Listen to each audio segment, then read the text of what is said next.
11月26日下午，香港大埔鴻福苑的上空，原本尋常的天際線被驟然升起的濃煙撕裂。誰也未曾料到，這場起初只是局部冒煙的火情，會在數小時內升級為香港近幾十年來最致命的5級大火。截至27日凌晨，警方通報44條鮮活生命在烈焰中消逝，45人受傷。這場災難如同一把重錘，狠狠砸在每一位中國人心中。大家好，歡迎來到星球熱點，國家大事從不缺席，輿論場中抽絲剝繭，聚焦獨家中國資訊。點讚、訂閱加小鈴鐺，帶你用不一樣的視角讀懂中國故事。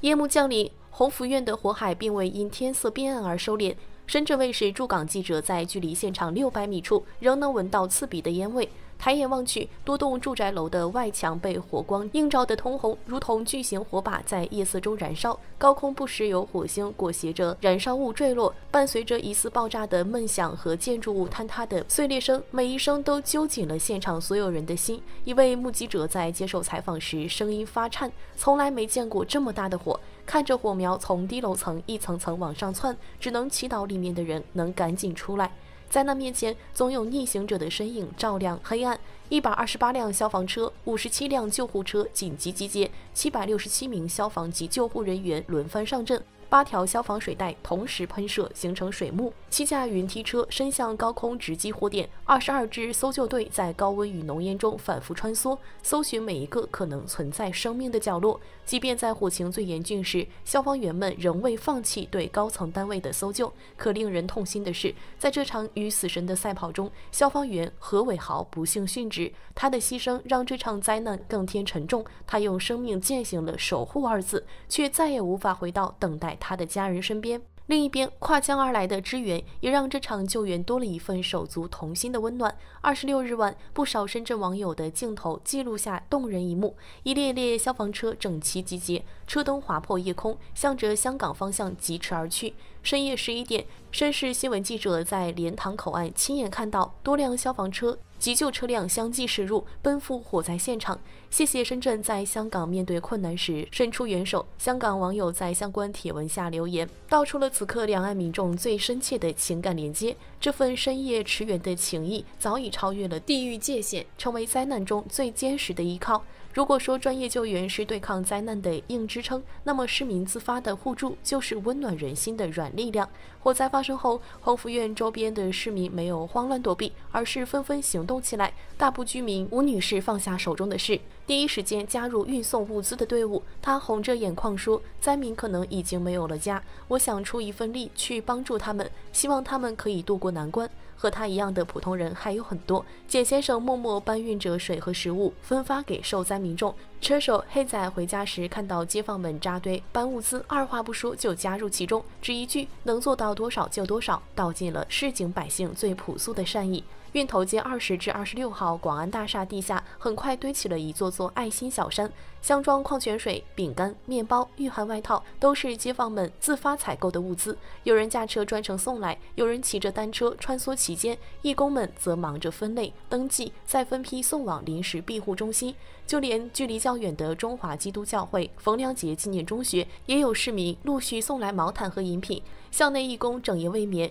協助安頓被迫離家的居民。這份愛心來得如此洶湧，以至於凌晨0時，現場義工不得不呼籲大家暫停捐贈。運頭街一帶已徹底堆滿，分類分配的速度根本趕不上物資送來的節奏。警方也不得不提醒市民，過多人員物資聚集可能阻礙救援。當災難撕裂生活的平靜時，正是這些陌生人的善意拼湊出了最溫暖的港灣。截至27日凌晨，香港特區行政長官李家超宣布火情已基本受控。此時，5個社區會堂及多個臨時庇護中心已接納超過700名災民，19支關愛隊及民安隊全員動員。沙田民政事務總署還跨區支援。那打素醫院和威爾斯親王醫院的跨部門援助站裡，社工和臨床心理學家正在為災民提供心理疏導。香港紅十字會的工作人員也在庇護中心忙碌着，提供情緒支援和基本醫療服務。400名警務人員此前已完成鴻福苑8棟樓宇及廣福村2棟樓宇的人員疏散，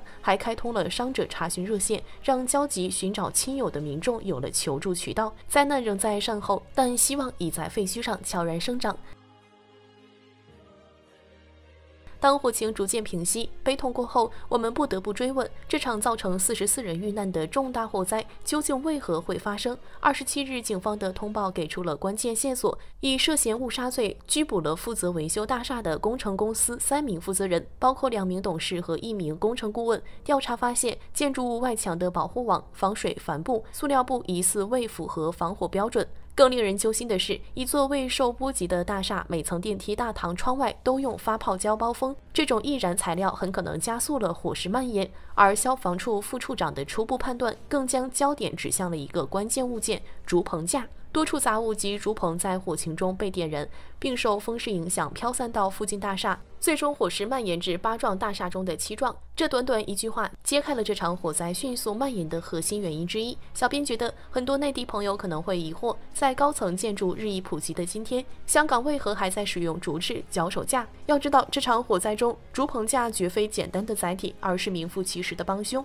從材料特性來看，竹子本身就是極易燃燒的危險品，乾燥竹子的燃點僅約150攝氏度，而施工現場常見的電焊火花、煙頭火星溫度都遠超這個數值。更要命的是，鴻福苑的竹棚外還包裹着未經阻燃處理的尼龍防護網、防水油布等易燃物，這些材料與竹子結合，形成了貫通整棟樓的可燃立面。最致命的是煙囪效應，竹棚與外牆僅0.5米的間隙，讓空心竹管成為天然的煙道，火舌順着氣流快速垂直蔓延，10分鐘內就能蹿升20層樓。再加上鴻福苑8座大廈事發時均搭有棚架和棚網，樓距不足10米，飛火顆粒隨風飄散，自然導致單點起火，迅速波及相鄰建築。很多人可能會問，這都21世紀了，大陸早就用鋼架了，怎麼香港還在用竹棚架？你可能不知道，竹棚架在香港不僅是一種建築工具，更是被列為非物質文化遺產的傳統工藝。早在上世紀，竹子因輕便、韌性好、取材方便等特點，成為香港建築行業的首選。